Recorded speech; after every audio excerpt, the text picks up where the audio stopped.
Welcome to Dilated Peoples of the Caribbean. This is the ninth episode. We're still on the European peoples of the Caribbean. What we're going to go into right now, we're just going to delve into how things would have looked for the slave masters from their perspective, what issues and what challenges would have been presented by just being one of a few within the Caribbean ruling over many, you know? So let's get straight into this. Let's start off.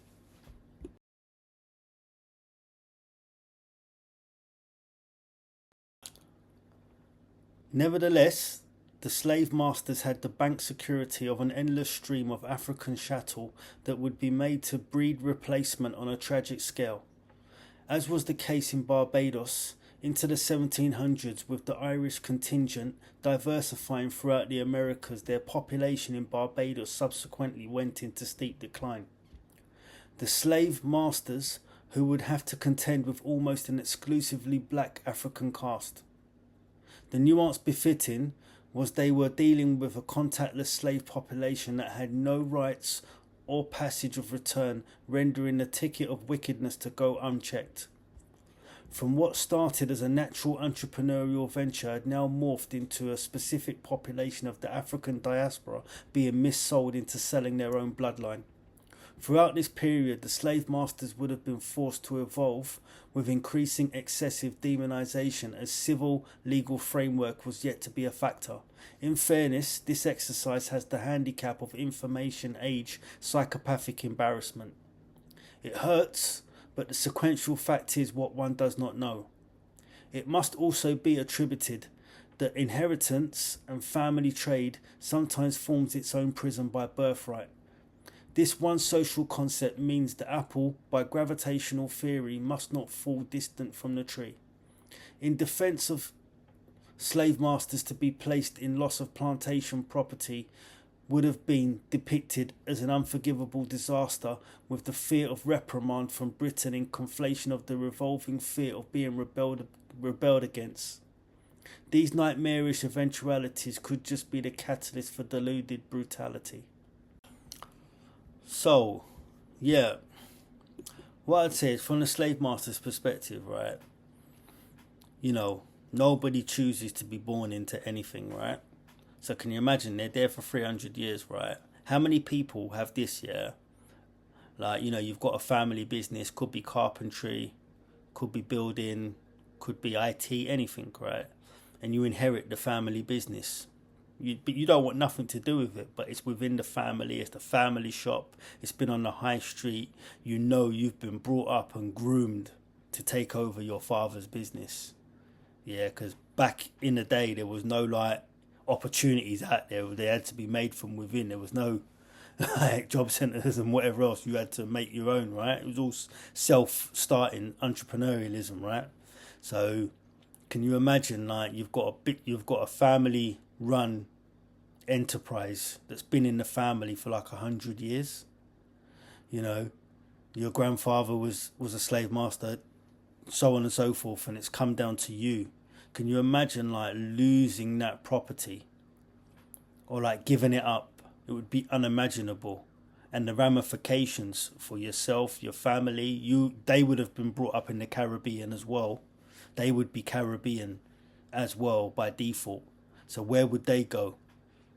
Like, there would be lots of fear in their mind to keep doing what they're doing because that's all they've ever known as well. And they would be fearing the unknown too. So they would just keep going with what they were doing, you know? And what I would say is, from their perspective, once it starts, it can't stop. Boat after boat after boat after boat would have been distributing and offloading prisoners or like African chattel slaves, to where the numbers were just starting to begin to swell. And that's what could have had a serious hand on stopping slavery as well, is that the numbers, too many slaves to rule over, it just got out of control. And the fear that the slave masters would have been under for rebellion, the rampaging rebellion, like they would have been in perpetual fear at times, which does manifest brutality. Because can you imagine, like, if in this current epoch that we live in, can you imagine if there was a fear of rebellion and it was like physical, or there was weapons? That would mean the government would have to have weapons and be extra strict, extra draconian, because they have to react to the fact that they may get like a terrorist outbreak or a terrorist rebellion. We haven't quite had it just yet, but if we did, the government would have to become more strict to maintain control, right? So out there, it means the same sort of thing. Like, they would have had to, like, been stricter than, and maybe more wicked and more evil, just to maintain control. Because you got to remember, like, if there's, like, say 5 of you and you're handling 10 people, all right, fair enough. But if there's now 5 of you handling 50, goes to 100, goes to 500, you need to, the more people that you're got underneath you, the more strict you may need to be. And some people call it good business these days, but also it's survival. If they weren't strict, they would have been eaten alive by the African chattel slaves. So one can't work without the other, you know. And I know it doesn't give no answer to it, but in the position of somebody that's running a plantation 200-300 years ago, it was in your family business.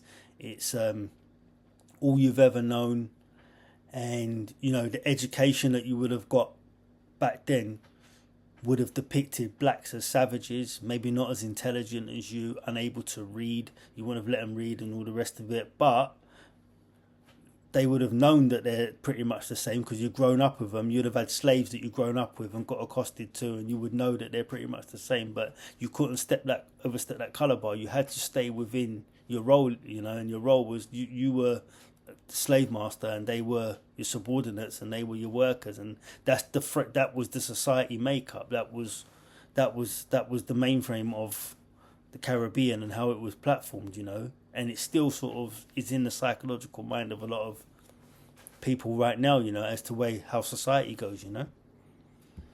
Now, obviously, as years went on, there would have been like a lack of, say, military or municipal support coming back from Europe, because Europe began to switch focus and scramble for like resources within Africa, in Africa's interior. And so you can imagine, like, not like the colonies got run down, but the focus, Europe was beginning around the 1800s to quarrel amongst themselves, and it was taking up a lot of like interest and attention, and that gave a little bit of a sway attention as well to pull away from slavery, you know. But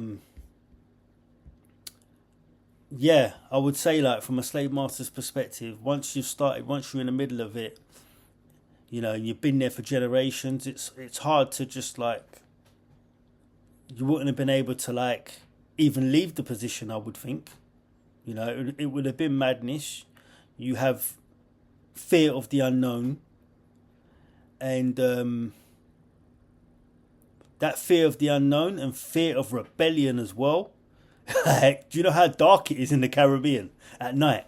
People don't realise, man, like, because I've been there, right? Oh my God. Like, so I can imagine, like, if you're going to rule in the Caribbean, thousands of black people or black faces, you can only rule with strictness. Unforgivable still, but you would have to rule with some type of strictness, especially if there's only a few of you. And I just really wanted to get that out there and just say, yeah, history's history.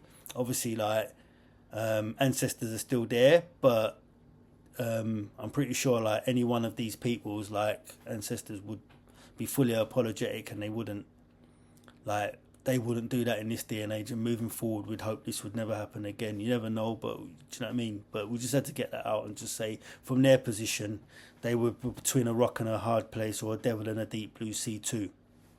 All right, let's move on.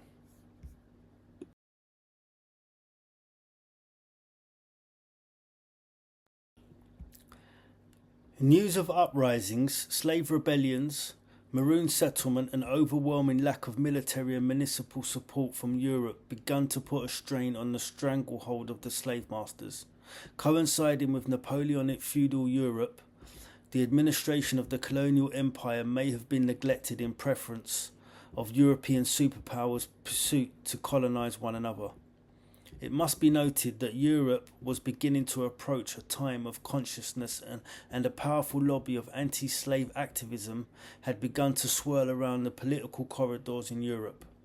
The Haitian Revolution, which won independence from the world's greatest superpower at the time, France, would have created worrying reverberations that the slave masters would have had to take into consideration regarding outlook. Right, I'm going to sound like I'm repeating myself now, but yeah, you had the Napoleonic era. There was a strong consciousness from Europe, just realizing that we are all human beings, part of the human race. I think that is to do with the introduction of allowing black people or the Africans, they introduced religion across the colonies, and it started to seep into everybody, and that's what helped out as well. That there kept everybody sort of focused towards, or just making everyone know it. It raised the awareness of, hold on a sec, I'm a human, you're human. We both pray to higher ups, and we both are the same. So that done a lot for the movement of emancipation. Obviously, once again, the military arm of the Europeans was more focused on what was going on in their own continent, and that allowed for the chant for emancipation to begin, and for eventually the people of the Caribbean to be released from chains. Anyway, let's move on.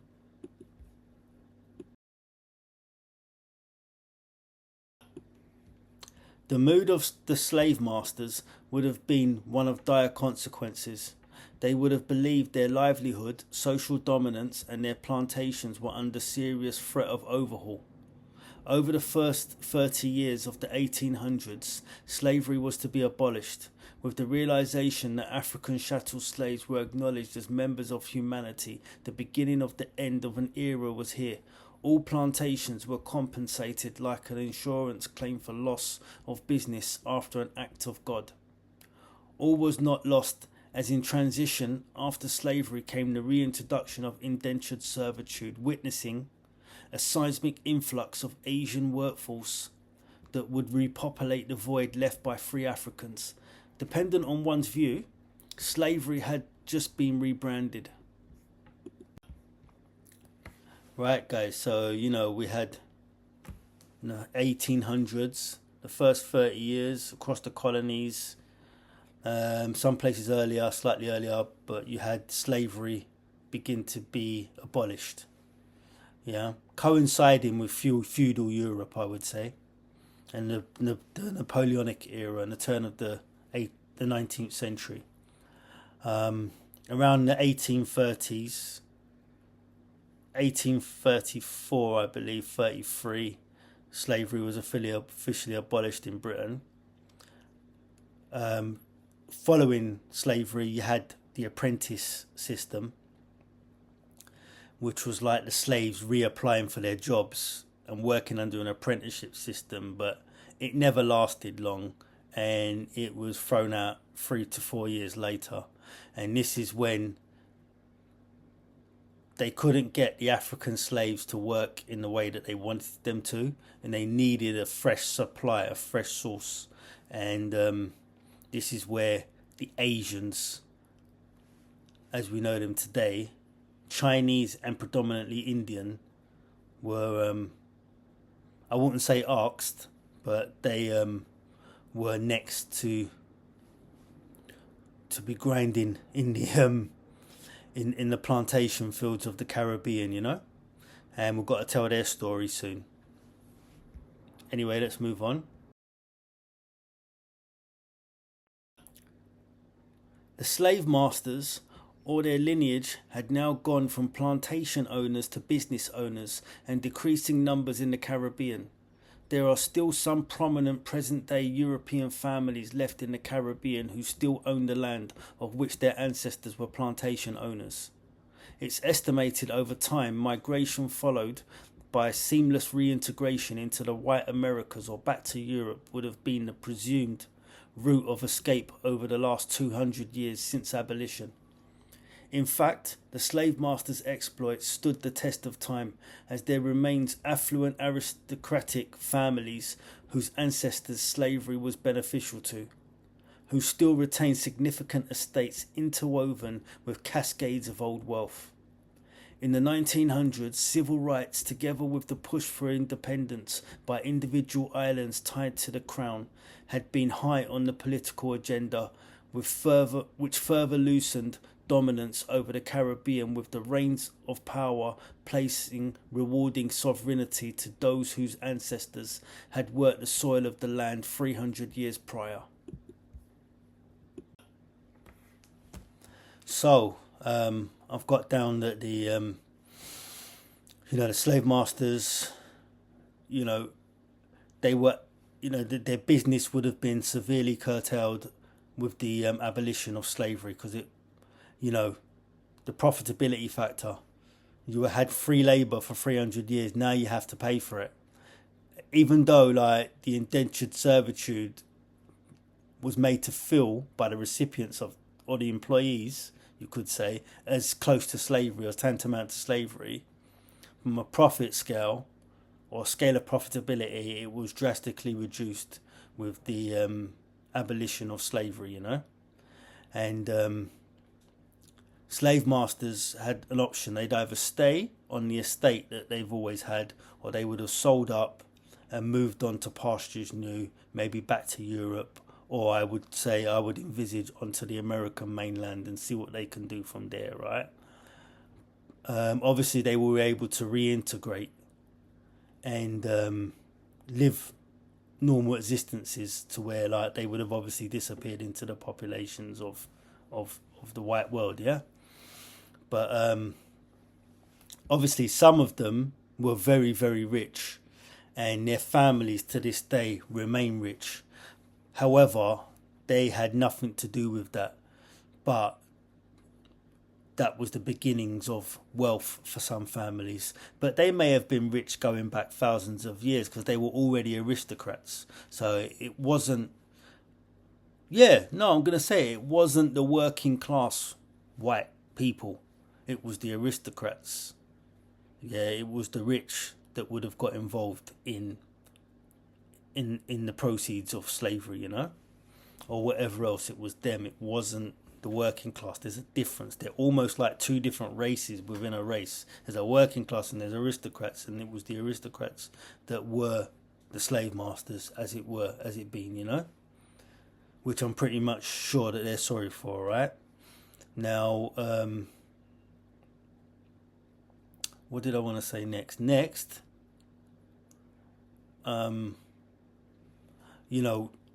The 20th century was a massive sort of change in the civil world, civil society. You had a lot of sort of resistance from Asia legally, right, via the legal route.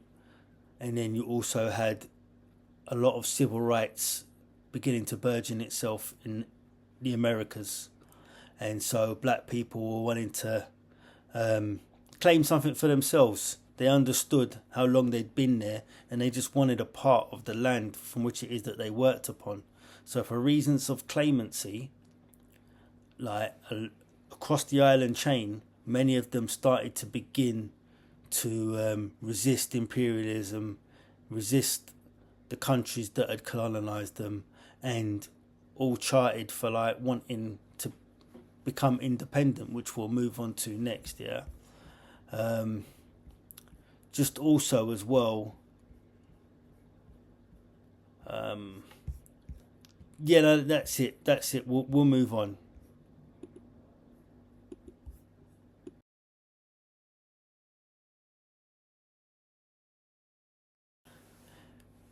Right, so in conclusion, I didn't include this, but you know, the slave masters were recompensed for like losing out in abolition, like as if like their profits had been taken away by abolition. So like they were compensated for no longer having slaves by the UK authorities or the UK Crown. So they weren't even left out of pocket. They were compensated, you know, when Barbados, for example, which was the first colony going back 300 years, you could say was never ever compensated, or the ancestors that were used as slaves were never compensated, but the slave masters in the system were compensated to the extent where, yeah, you could say that the families that took part are still wealthy, you know. But to me, I personally, I think what's done is done. Is history. But technically, somebody can say a lot of your wealth came off the back of these people for 300 years, and that's why you're wealthy today. But at the end of the day, each generation has to take care of itself. Like, you can have one bad generation, and, you know, so through the years, you know, if they've held on to it, it's not always because of the abundance of wealth that they got. It's obviously a mindset. It's obviously, you know, people keeping hold of what they've got, you know, because that's a terrific task in itself, you know, generation by generation, to hold on to your wealth and not see it dwindle away where you get back to. No one talks about that, but I'm pretty sure there's people that all the time, like, you know, you watch these programs of people and their background, and they find out that they're from the aristocracy, but they're just a middle class, working class person. How did you get there? You know, so to hold on to it, it's something to behold. And no matter what, like, whoever's at the top, they always get criticised, and they do like to say like all profits are come from the root of something evil. But I wouldn't say that. But I won't go as far as that. But, you know, it's tough. But yeah, man, it's a schizophrenic thing sometimes, because as a Caribbean person, you do sometimes feel like reparations. But then on the other end, you feel like some people still say no reparations. But with me, I just think like what's done is done. Like 300 years, you can't, like, who can you get, you know? But systematically, I think something could be done via trade and stuff like that. That's another debate anyway.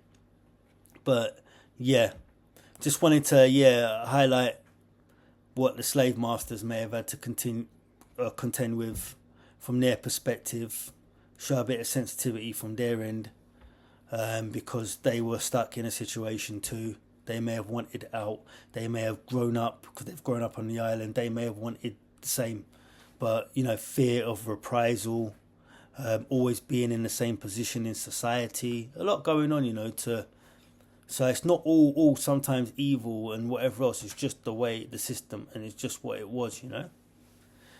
But anyway, I hope you've enjoyed this video. I have. And once again, deliver this message straight to your heart, because it's from mine. All right, love, one, bless, love.